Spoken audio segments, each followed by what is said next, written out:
There is a moment that no one can predict. It doesn't happen suddenly. It doesn't happen after a single argument, nor after a single disappointment. It happens slowly, in silence, until one day you notice something strange. Staying is hurting more than leaving would. And that is the moment when everything starts to change.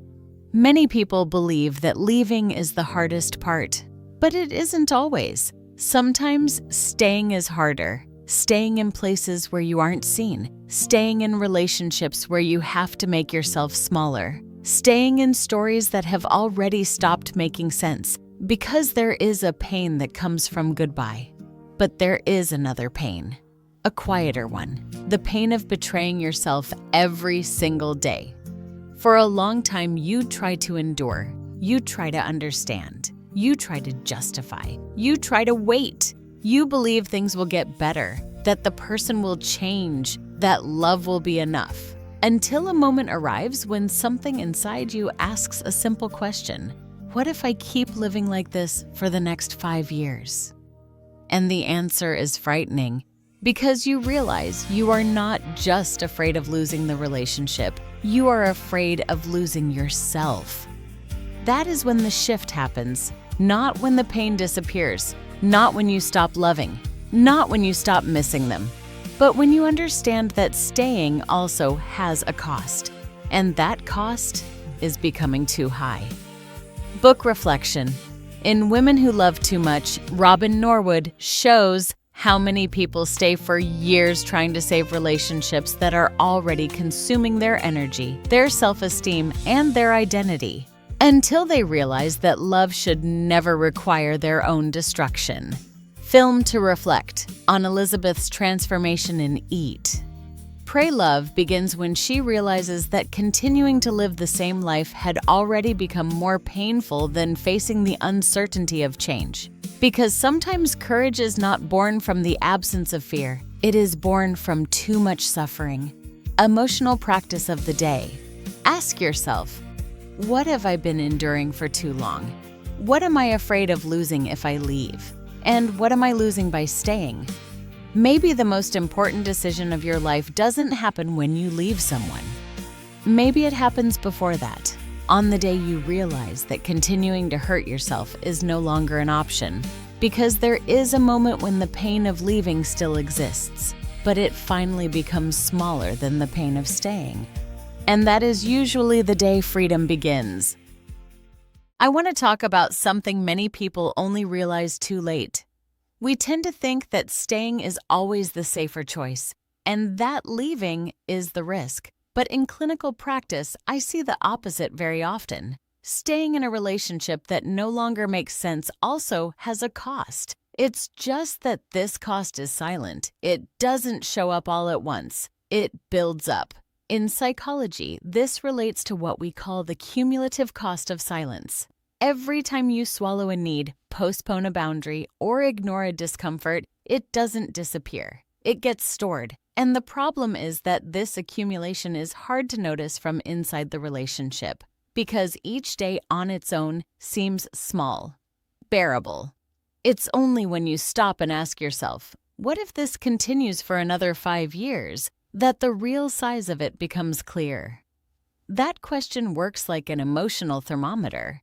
It pulls you out of the present and places you in the likely future. And often, that exact exercise reveals what daily life had been hiding. The decision to leave, when it comes, rarely comes from a single event. It comes from the moment the weight of staying finally outweighs the fear of leaving. And that is not weakness. It is not giving up. It is clarity.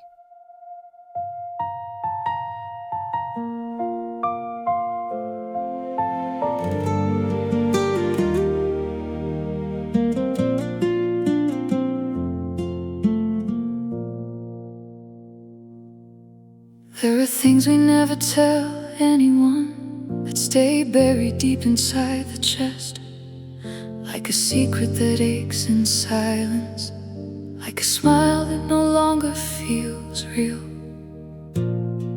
I learned to measure every single word, to swallow everything I wanted to say. Little by little I became smaller. Without noticing I was fading away. I walked through my home like a minefield, calculating the toll, the time, the place. I became an expert at disappearing, just so I wouldn't have more pain to face. And whenever the pain would rise, they told me I was overreacting. It was all in my head. I started believing that unfamiliar voice, until the only voice left was the one he said. But now I see myself inside the mirror and recognize the signs I ignored. These are ties that hurt deep inside me.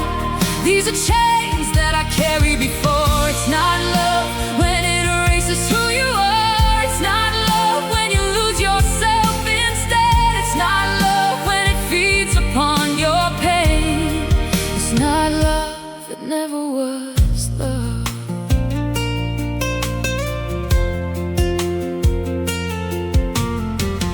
There's a kind of exhaustion sleep can't heal, an emptiness that settles in your chest. It's when doubt slowly turns into routine, and home no longer feels like a place to rest. People looked at me and said, "You've changed," but I no longer knew who I had become. I lost myself piece by piece in silence, behind a door forever closed and numb. And every boundary I tried to place became proof that I was too hard to love. I started learning that asking for respect was somehow asking for too much. But now I see myself inside the mirror and recognize the signs I ignored.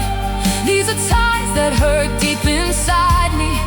These are chains that I carry before. It's not love when it erases who you are. It's not love when you lose yourself instead. It's not love when it feeds upon your pain.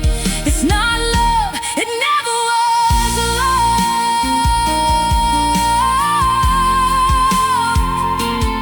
I spent so much time believing that somehow all the fault was mine. And if I changed myself a little more, maybe he would love me this time.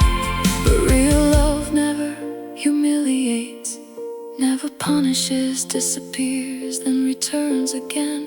Real love never makes you believe that you deserve less than the bare minimum. Recognizing it is not weakness, it's the first time I am choosing me. It's looking directly into the pain and deciding this won't be the end of me. The broken pieces that still remain are mine, and I can still rewrite my story now. The woman I was before all of this is still alive, and she can return somehow.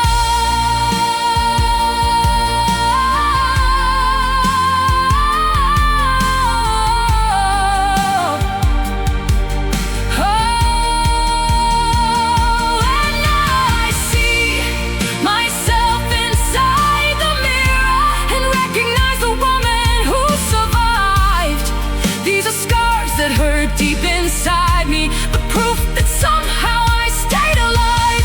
What I feel today is not weakness, it is clarity, the start of myself. These ties once wounded me deeply, but they will not hold me forever. I am still here, I can still become who I was. Ties that once held me down will not define how my story ends. I am still here, I can still become who I was. I am still here.